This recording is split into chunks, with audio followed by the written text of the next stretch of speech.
If you track the population of a rural town over a long enough timeline, the data usually tells a story of either slow growth or slow death. But occasionally, you find a community that draws a very different shape. This curve belongs to Ballyragget. It's a 721-acre townland in County Kilkenny, positioned directly on a strategic fording point along the River Nore. In the early 19th century, the town was booming. The 1821 census counted 1,812 residents. By 1831, that number surged by 20%, reaching 2,175. To understand how tightly packed those residents were, we look to the 1837 Topographical Dictionary. It recorded 1,629 people crammed into exactly 300 houses right in the town's center. Cramming this many people into a small rural footprint pushed the local economy to its limit.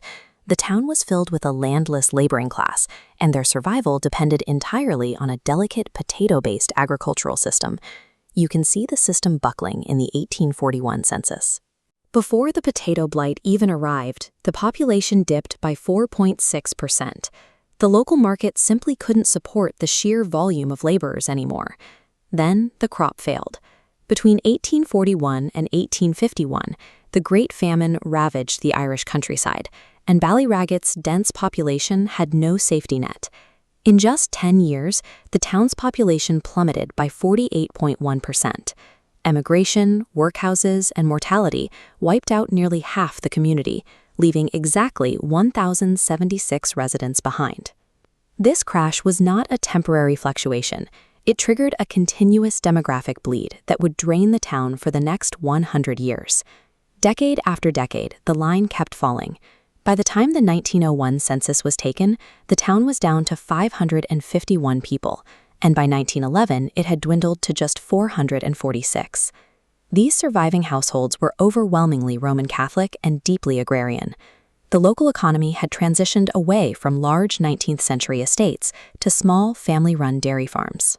Despite the constant outward migration and economic depression, the remaining community prioritized education.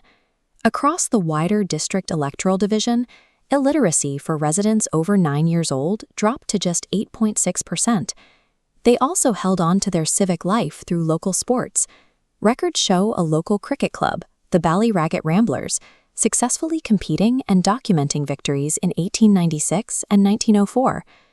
The statistical footprint of Ballyragget was disappearing from the map, but the people who stayed maintained an organized community identity. Going into the newly independent era, the broader rural district continued to hollow out. The population hit 2,465 in 1926 and fell further to 2,191 by 1936. We can see how dire things got in a 1939 medical assessment, when dispensary doctor W. Evans audited the district's failing vital statistics. That year, the Ballyragget Dispensary District recorded just 46 births and 1 stillbirth. The community was barely replenishing its numbers. The physical town was failing alongside the population. Health officials documented contaminated water wells, condemned schoolhouses, and failing public sanitation.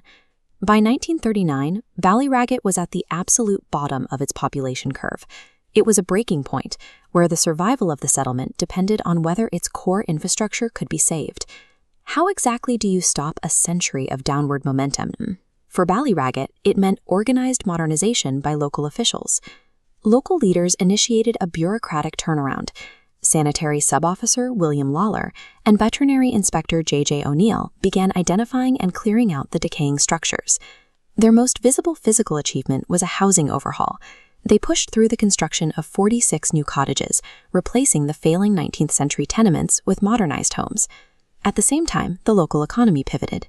20 local farmers attended specialized winter short courses, upgrading their traditional methods to modern dairy practices.